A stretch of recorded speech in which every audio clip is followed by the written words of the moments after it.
Salut à tous, très heureux que vous retrouviez aujourd'hui pour une vidéo où on va parler de projection de prix du Bitcoin. Donc si vous n'avez pas déjà vu ma vidéo sur la durée du bear market et pour remettre en perspective le fait que le bear market aujourd'hui, contrairement à ce qu'on peut dire, ce qu'on peut entendre, qui serait le plus long des bear markets, en fait ce n'est pas le cas, c'est une durée qui est totalement normale, donc c'est transposé par rapport à la durée des anciens bear market. D'ailleurs je précise que dans cette vidéo j'ai fait une erreur sur la durée du bear market de 2011 à 2013, j'ai mal tracé ma petite flèche. Après, ça ne change rien au propos de la vidéo et la conclusion qui est de prendre du recul et de se rendre compte qu'en fin de compte, voilà, ce qui se passe actuellement est totalement normal. Et même, je dirais, dans la vidéo où je parlerai de la partie mindset, gestion de votre psychologie, quelque chose qui est même souhaitable en fait. Avant de continuer, je vous invite à vous inscrire à ma liste email privée gratuite. J'ai fait une interview en live donc du dirigeant de My Lovely Planet, je crois que c'était hier, tout à fait. Et donc je vais prochainement partager un code qui permet d'accéder à un bonus de tokens pour ce projet. Et puis je partage en fait régulièrement des opportunités d'investissement ou du contenu exclusif dans cette liste email. Et vous avez aussi la possibilité, si vous voulez me suivre, on va dire, d'une manière plus personnelle, où je parle de mon quotidien, vous avez aussi le canal Telegram que vous trouverez en description. Pour l'ensemble des indicateurs que l'on va voir aujourd'hui, l'ensemble des liens, si vous souhaitez récupérer cette liste d'indicateurs, vous avez un lien aussi qui est en description de cette vidéo vous permettant de d'y accéder. Donc, je vais réduire ma tête comme d'habitude et on va voir ensemble ce que l'on va aborder dans cette vidéo. Donc, on va faire un tour de multiples indicateurs. J'ai pris pas mal de temps en fait pour faire une collection là de prévisions, de projections sur le prix du Bitcoin. On va faire un récapitulatif et une moyenne de l'ensemble. Pour ça, j'ai fait un petit Google Sheet spécifique.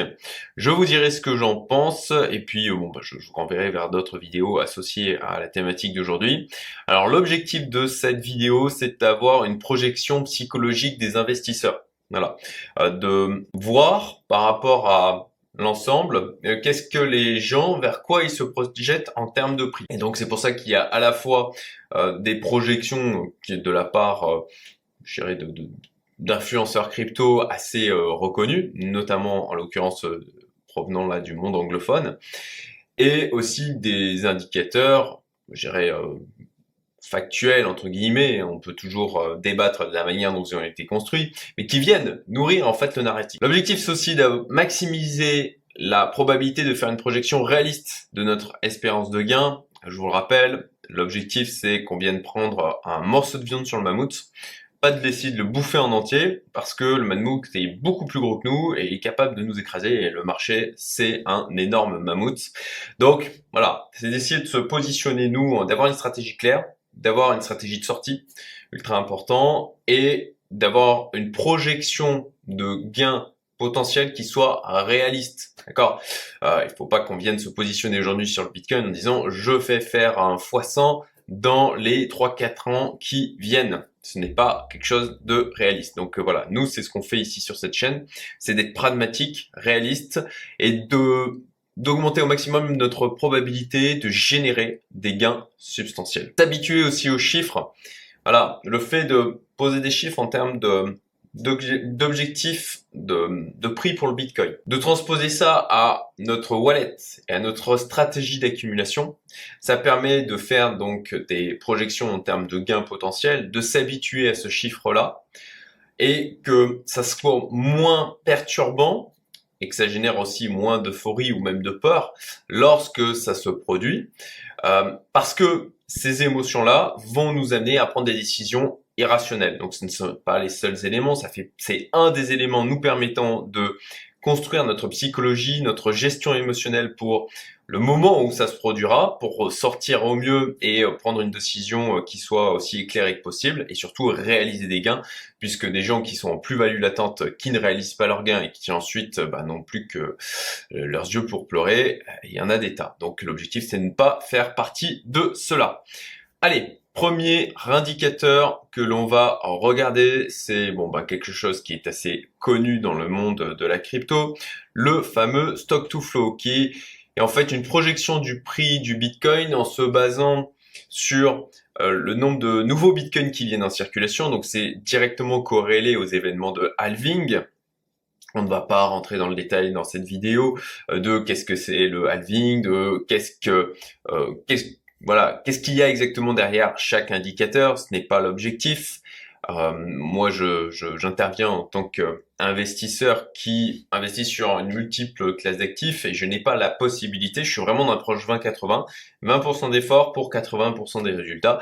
Et donc là, même si je comprends globalement à quoi correspondent chacun des indicateurs, il faut quand même un minimum, d'avoir les 20% de connaissances pour comprendre 80% des choses et d'avoir le 80% des effets aussi associés. On va pas développer dans cette vidéo chacun des indicateurs. Je vous invite à aller les voir plus précisément et c'est pour ça que vous pouvez accéder au lien via le lien qui est en description de cette vidéo pour récupérer l'ensemble de ces indicateurs. Donc voilà, le stock to flow, globalement, très rapidement, l'objectif c'est de faire une prédiction de prix, d'évolution du prix du Bitcoin sur la base des événements de halving, puisque c'est basé, alors il l'explique là un peu plus bas, basé en fait sur la manière dont ça va se comporter pour des métaux comme l'or, le platinium ou l'argent, et de transposer ça au Bitcoin avec une diminution donc des nouvelles ressources en finale disponibles, ce qui va influencer le prix. Donc, le stock to flow a été pas mal décrié. Beaucoup disent il est cassé, ça ne fonctionne plus. Bon, après, pour ma part, je trouve que c'est erroné de dire ça, dans le sens où on a déjà eu des épisodes où on a eu le stock to flow qui était le prix du Bitcoin qui était bien au-dessus du stock to flow. On a déjà eu des épisodes où c'était en dessous. Donc de dire qu'il ne fonctionne plus du tout, alors, je ne dis pas qu'il fonctionne parfaitement non plus. C'est pour ça que c'est un des éléments que nous prenons en compte pour essayer d'avoir une projection de prix qui soit aussi réaliste que possible, en tout cas de diminuer le champ des possibles. Eh bien, je pense que de ne pas le prendre du tout en compte n'est pas pertinent et c'est pour ça que d'ailleurs je vous le présente aujourd'hui. Donc, par rapport au modèle du stock to flow, là, on voit que, alors ça paraît ultra important en fait en termes de prix. Donc 460 000 $ en 2025. Bon, j'ai du mal sincèrement, mais je vais revenir plus tard dans cette vidéo. J'ai du mal à me projeter sur un niveau de prix du Bitcoin à 450 000 $. En tout cas, surtout à l'horizon de 2025, c'est à peine dans 2 ans. Mais bon, voilà, on essaye d'être pragmatique et on prend du coup en considération ce prix-là et vous le verrez dans mes projections de prix. Voilà, j'ai pris donc les différents éléments avec le prix mini, le prix max pour en faire une moyenne et puis essayer de prendre du recul, d'avoir une vision d'ensemble pour venir nourrir notre réflexion par rapport à ça. Je vais y revenir dessus.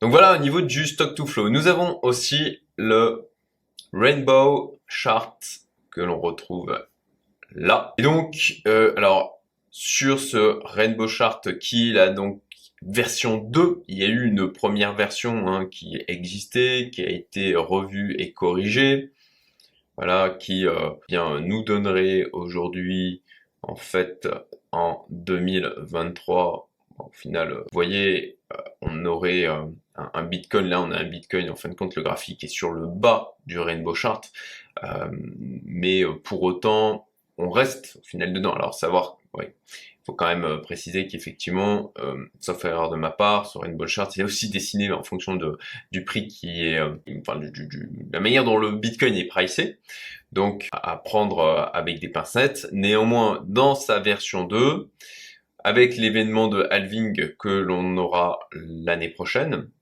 eh bien, on a donc, j'ai retenu en termes de projection de prix, entre 95 000 $ et 366 000. Ensuite, nous avons donc Bob Lucas, qui est quelqu'un qui est dans la crypto depuis longtemps, anglophone, que je suis maintenant depuis plusieurs années, puisque moi j'ai une expérience que de 6 années sur ce marché, et il y a d'autres personnes qui ont une expérience beaucoup plus approfondies, qui passent beaucoup plus de temps aussi, et qui sont là depuis plus longtemps avec plus de bear market et de bull run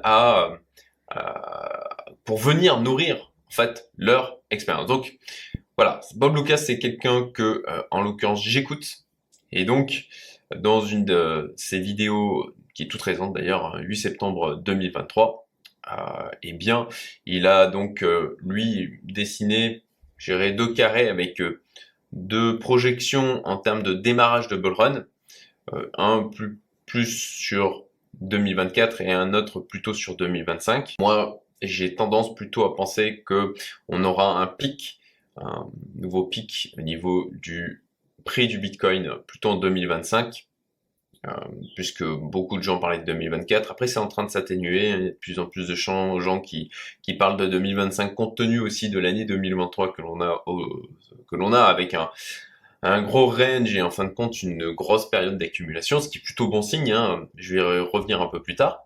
Et donc, voilà, si je prends les projections de prix de Bob Loukas, alors il y a sa version, pardon, ça j'y reviendrai plus tard, 2024 c'est sa version 2025, donc si on avait un top en 2024, lui, il fait une projection entre 55 000 et 120 000, et sur 2025, entre 70 000 et 300 000. Bon, assez large, hein, bien évidemment. Néanmoins, encore une fois, c'est pour nourrir notre réflexion sur le sujet.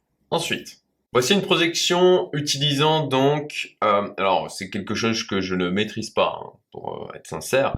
Donc là, je me suis nourri de projection qu'a pu faire Dave the Wave, que je suis aussi sur Twitter, et qui lui a utilisé donc les extensions de Fibonacci, comparative Fib Extension, très exactement, pour faire donc une projection de top. J'ai trouvé des chiffres qui sont sur le même niveau en fait sur internet avec d'autres personnes qui avaient fait le même travail sur la base des extensions de Fibonacci, et donc on arrive à 161 945. À noter aussi que fait l'exercice avec, voilà, comme il le dit, pareil, sur son fil Twitter, je crois que c'est ici, voilà, just on the basis of the Fib sequence. Donc là, la target serait plus basse. Alors, il ne l'a pas précisé dans son fil, on a juste son graphique là, mais on voit qu'on est donc sur le niveau des 110 000 $. Ce qui fait que j'ai nourri donc mon petit fichier avec Dave the Wave comparative Fib Extension donc on est sur 161 945 et Fib Sequence 110 000 $. Voici une nouvelle projection de prix qui reprend en fait les 3 derniers cycles ajustés. Ça c'est un graphique qui a été produit par le compte Bitcoin for Beginners. Donc vous retrouvez ici le graphique en question que j'ai intégré dans mon mind mapping. Et donc sur la base de ce graphique, c'est intéressant puisque j'ai donc pris le minimum que ça pourrait donner sur la base de ce graphique, encore une fois en bleu, le maximum donc en rouge, et ce qui nous donne hop un minimum de 210 000. C'est assez important quand même. Par rapport au top que l'on a connu qui était autour de 69 000, et un maximum de 350 000 $. Autre indicateur entre outils plutôt, Bitcoin Cycle Repeat, que l'on retrouve donc ici, qui est in fine assez basique, hein. Voilà, il prend le positionnement à la date à laquelle on est, et en fait vous voyez il transpose donc le graphique du dernier cycle donc dans le futur, en fait, dans la continuité. Et alors, ce qui est intéressant avec celui-ci, c'est que vous pouvez remonter dans le temps et voir un peu ce qu'il donnait comme prévision à une date antérieure. Donc, prenons un exemple au 1er octobre, par exemple, 2022. Tant que ça charge un petit peu, voilà. Et donc vous pouvez voir en fin de compte ce qu'il pouvait prévoir et ce que a donné le prix en soi. Bon, j'en discutais avec un ami qui d'ailleurs, je le salue au passage, Arnaud, c'est lui qui m'a fait découvrir en fait cet outil. Lui, il m'a dit qu'il l'utilise maintenant depuis plusieurs années en fait, non pas en termes de vraiment projection de prix, mais plus en termes de tempo Il me dit, alors je n'ai pas fait ce suivi, mais il me disait que sur les moments où ça va effectivement des baisses ou des hausses vont se déclencher, il avait trouvé que cette projection, enfin en tout cas ça venait nourrir ces réflexions et que globalement c'était ça donnait des résultats qui étaient bons sur les moments où allait se produire une baisse significative ou une hausse significative. Voilà. Je ne l'ai pas suffisamment expérimenté. Là, je l'utilise juste du coup pour bien venir faire cette projection au niveau du prix potentiel auquel le Bitcoin pourrait arriver en termes de top au prochain cycle. De la même manière, j'ai nourri mon petit fichier en mettant donc les 213 000 $ que pourrait atteindre le Bitcoin en se basant donc sur le cycle précédent. Ensuite, nous avons Long Term Power Law. Comme vous le voyez, c'est in fine assez basique, hein. C'est des droites de tendance qui ont été tracées par rapport à l'évolution du prix du Bitcoin. C'est tiré de ce site-là, et donc de la même manière, j'ai fait l'exercice de prendre le prix minimum. Sur le principe, pour eux, sur la base donc de graphique, ça veut dire que typiquement, voilà, pour eux, en 2025, on n'ira jamais en dessous de 35 000 $ au niveau du prix du Bitcoin. Et on aurait un potentiel maximum de à peu près 370 000. Donc, sur le même principe, j'ai fait une projection approximative où j'ai pris donc sur octobre 2024 un prix minimum 32 000 $, prix maximum 349 000 $, et puis j'ai pris aussi sur 2025 47 000 et 480 000 $. Donc remarquez qu'on n'est pas loin des 450 000 là du stock to flow. Ce qui nous donne donc ce petit tableau. Quand j'en avais la possibilité d'avoir un prix mini, prix maxi en fonction de l'outil, l'indicateur, la personne qui avait fait son analyse, je l'ai donc mis, ce qui a amené à une moyenne.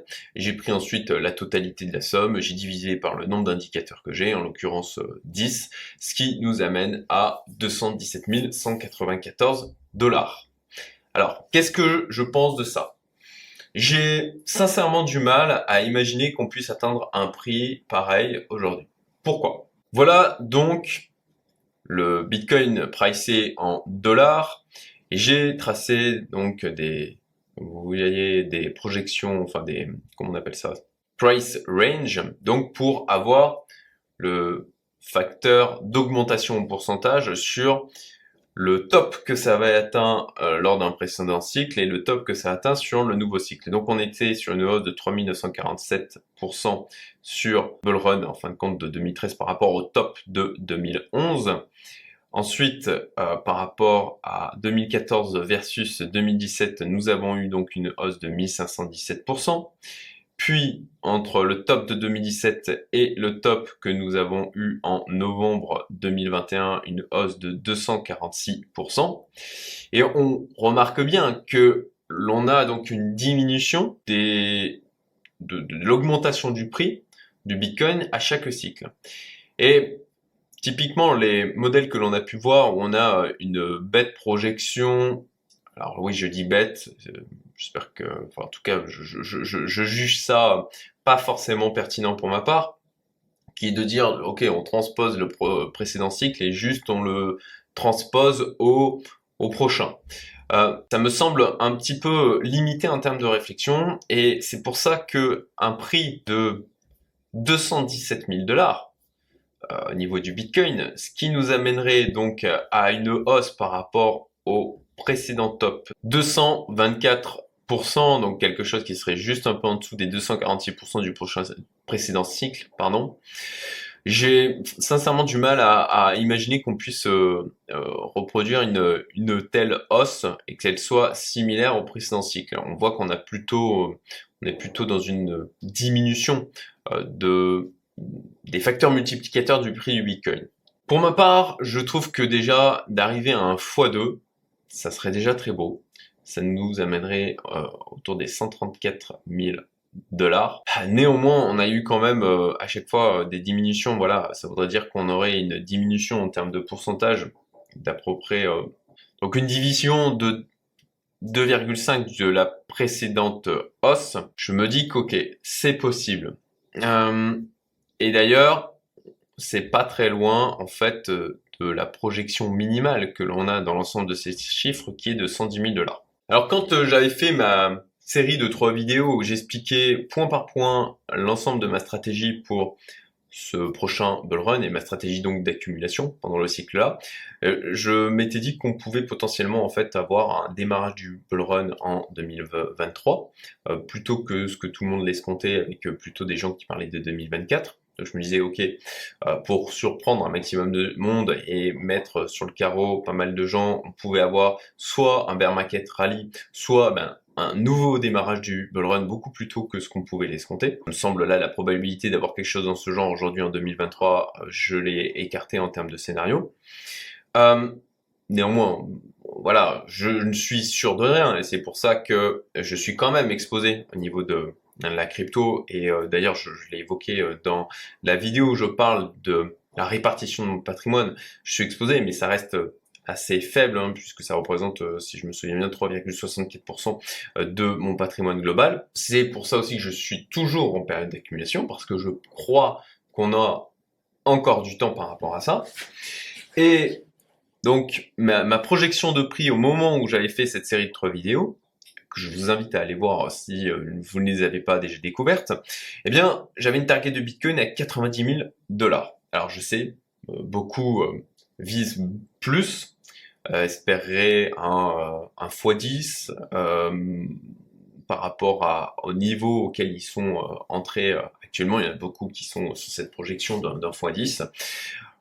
Ça me semble difficile, sincèrement. Même en ayant, en l'occurrence, acheté le Bitcoin à 15 000 $, il aurait fallu faire un all-in, ce qui, en termes de gestion psychologique et émotionnelle, alors là, pour le faire sans être expérimenté, sauf coup de chance phénoménal, c'est quelque chose qui a extrêmement peu de probabilité d'arriver. Après, il y a toujours la personne, mais attention au biais du survivant par rapport à ça. Donc, j'ai révisé mes réflexions par rapport à ça sur les 90 000, et compte tenu du fait que on est dans une période d'accumulation qui dure plus longtemps, ce qui permet, on va dire, de venir nettoyer le marché, en fait, de ceux qui ne sont pas capables de tenir dans cette période de bear market. Hein. C'est d'ailleurs un élément qui est fondamental. Hein. C'est que déjà le premier maillon faible, c'est vous, c'est ce qu'il y a là-dedans.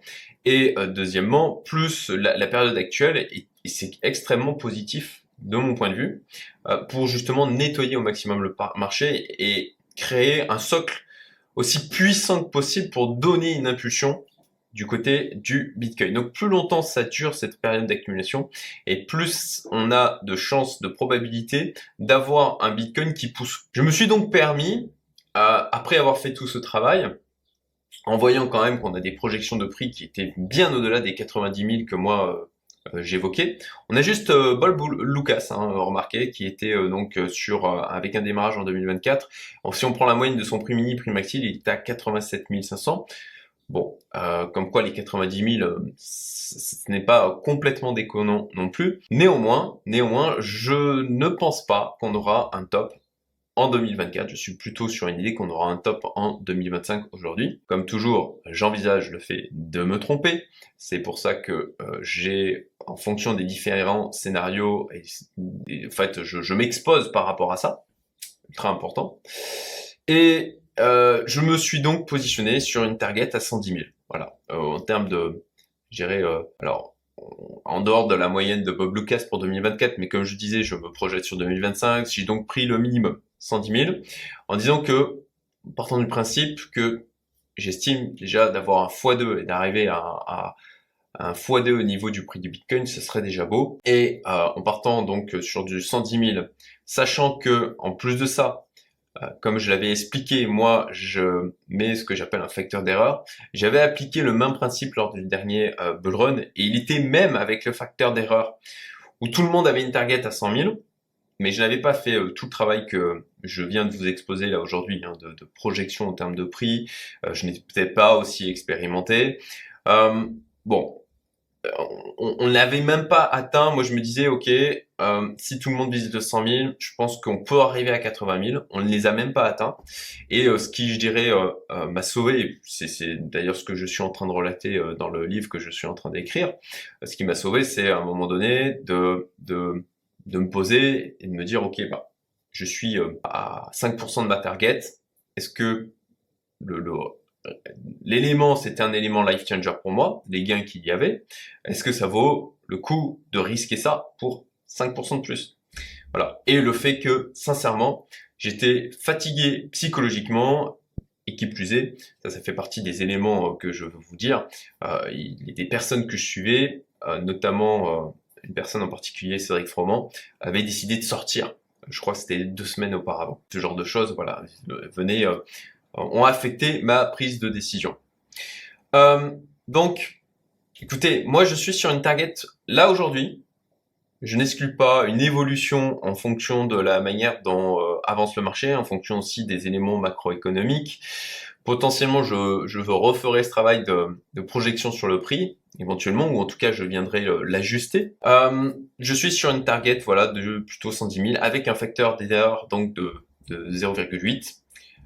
Donc si je fais ça, facteur donc de mes 0,8, j'arrive à 88 000 dollars donc en je dirais target ajusté par rapport à la projection donc de gains sur le portefeuille que je vous présente ici. Alors, je n'ai pas fait là les ajustements par rapport au prix actuel, ce n'est pas l'objet de cette vidéo. Et ça, c'est des choses que vous pouvez faire vous-même si vous allez donc sur ma série de 3 vidéos, vous aurez la possibilité de récupérer donc ce gabarit que je vous avais mis à disposition et que j'exploite moi-même, même si bon, ma stratégie, cette stratégie est un peu volée en éclats avec le hack que j'ai subi, donc c'était début juin et pour lequel je vous ai fait une vidéo aussi associée. Et bon, voilà, je vous invite à aller voir le détail si vous voulez comprendre cette stratégie et potentiellement appliquer le même principe. Donc, par rapport à ce que j'en pense, alors déjà, c'est intéressant de voir qu'il n'y a aucun modèle qui prévoit une baisse du prix, d'accord? Potentiellement, je ferai une vidéo spécifique sur ce sujet parce que c'est quand même un scénario dont je n'ai pas envie, hein, clairement, dont beaucoup vous n'avez pas envie non plus. C'est bien tout simplement le Bitcoin collapse. Voilà. On a à la sortie d'un supercalculateur, il y en a certains il y a eu des annonces en ce sens, et qui viendraient foutre en l'air, en clair, tout le modèle sur lequel est basé le Bitcoin. Et donc, finito le Bitcoin, ça part à la cave, ça part à zéro, et il faut pas se leurrer, si le Bitcoin part à zéro, les cryptos, les altcoins associés, prendront aussi tatane. Donc, ce qui est intéressant, c'est aussi par rapport à ces projections, de voir le niveau de résistance psychologique à ce niveau de prix. Voilà, si on a un consensus global qui arrive sur bon voilà entre 100 000 et 450 000 maximum, d'avoir un Bitcoin qui monte à 1 million au prochain cycle typiquement, bon ça ne me paraît pas très réaliste, pas réaliste du tout même. Voilà, parce que ces chiffres sont rentrent dans l'inconscient collectif. Les gens se font des projections dessus, et donc ça vient aussi alimenter la psychologie des foules et le potentiel de hausse du Bitcoin. Moi, je dirais rester affûté pendant le bull run.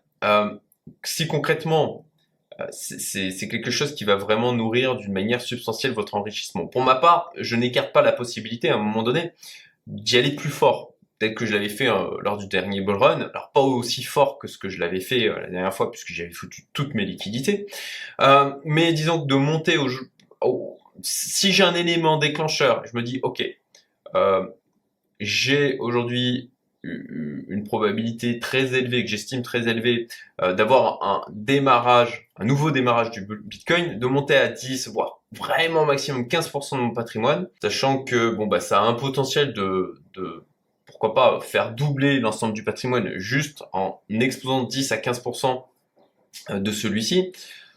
Ça me paraît un pari, une prise d'opposition qui n'est pas déconnante. Donc voilà, si vous êtes dans ce type d'approche avec un enrichissement potentiel fort sur le prochain bull run, restez affûté pendant le bull run et suivez ce qui se passe, d'accord?